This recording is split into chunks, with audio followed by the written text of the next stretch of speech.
네, 더불어민주당 금태섭 대변인입니다. 오전 현안 브리핑 말씀드리겠습니다. 문화체육관광부가 최순실 차은택의 국정농단에 대한 후속 대책을 내놓았습니다. 문화창조융합본부를 폐지하겠다는 계획을 발표하고 블랙리스트 의혹을 받아온 정관주 차관은 사의를 표명했습니다. 하지만 문체부가 대책으로 내어놓은 전면 개편은 이름 바꾸기에 불과합니다. 문화창조융합벨트를 해체한다고 했지만 핵심 사업은 그대로 존속하며 창조나 융합 같은 이름만 없앤 채 내년에도 그대로 존속하는 것입니다. 증언을 회피하고 조사에 불응하며 증거를 은폐하고 혐의를 부인하는 것은 박근혜 최순실 게이트의 주범들이 사용하던 수법입니다. 개명하고 사이 많은 것으로 국정농단을 바로잡을 수는 없습니다. 지금 문체부가 해야 할 일은 그동안 최순실 차은택이 농단해온 문화창조융합벨트 사업에 대한 즉각적이고 전면적인 감사입니다. 감사를 통해 드러난 문제점을 공개하고 위법 사실은 검찰에 수사 의뢰해야 됩니다. 관련자를 징계하고 불법 행위자는 고발하면 됩니다. 문체부가 잘못을 바로잡을 수 있는 마지막 기회입니다. 다음은 최순실의 재산과 관련한 말씀을 드리겠습니다. 최순실과 정유라가 8천억 원대의 자산을 차명 보유하고 있고 독일 사정당국이 이를 수사하고 있다는 사실이 보도되었습니다. 최순실 모녀는 500여 개의 페이퍼 컴퍼니를 통해 독일 등 유럽에서 현금 부동산으로 8천억 원대의 재산을 관리하고 있다고 합니다.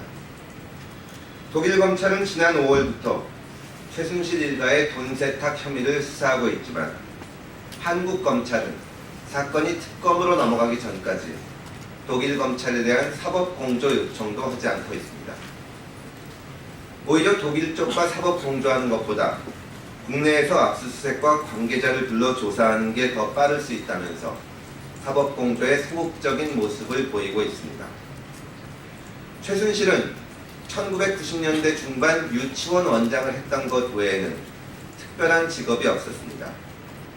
8천억 원이라는 큰 재산을 형성했다면 그 초기 자금 출처를 조사하는 것이 반드시 필요합니다.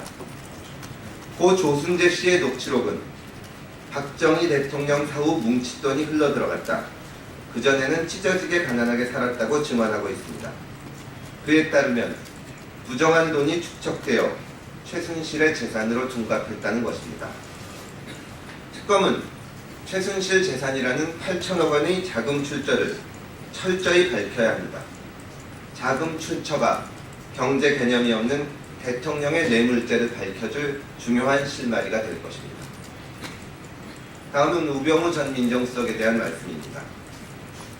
우병우 전 민정수석이 신분이 보장된 방사청 군 고위 공무원 2명을 강제로 퇴직하도록 한 사실이 보도되었습니다. 2015년 방위사업 감독관이 신설되고 그 자리에 검찰 내 우병우 라인으로 분류되는 조상준 전 서울중앙지검 특수 2부장 검사가 임명되었습니다. 우 전 수석은 방위사업 감독관 자리를 만들기 위해 김모 법률소송 담당관을 경질하고 김 담당관의 유임을 요청한 방사청 차장도 경질시켰다고 합니다. 박근혜 대통령은 물론 김기춘 전 실장, 우병우 전 수석까지 이 정권은 인사를 통해서 권력을 장악하는 모습을 보였습니다. 명백한 직권남용입니다. 오늘 우 전 수석은 국정조사 청문회에 출석하고 있습니다. 우 전 수석이 청문회가 끝나고 가야 할 다음의 장소는 특별검사조사실입니다. 우 전 수석은 더 이상 도망 다닐 곳이 없습니다. 다음 YTN 해직 사태 3,000일을 맞아서 말씀드리겠습니다.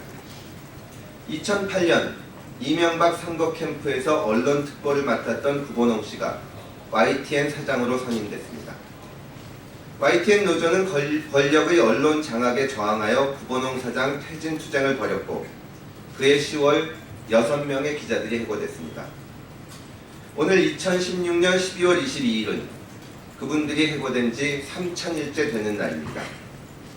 아직 노정면, 조승호, 현덕수 3명의 기자들은 여전히 해직 상태입니다. 우리는 그동안 공정방송이 왜 중요한지 똑똑히 목도해 왔습니다. 박근혜 게이트의 진실을 밝히기 위해 노력한 언론인들이 공정 보도를 위해 어떻게 싸워왔는지 분명히 기억하고 있습니다. YTN 해직 사태 3000일을 맞이해서 우리는 다시 그분들을 방송에서 만날 수 있기를 희망합니다. 이상입니다. 감사합니다.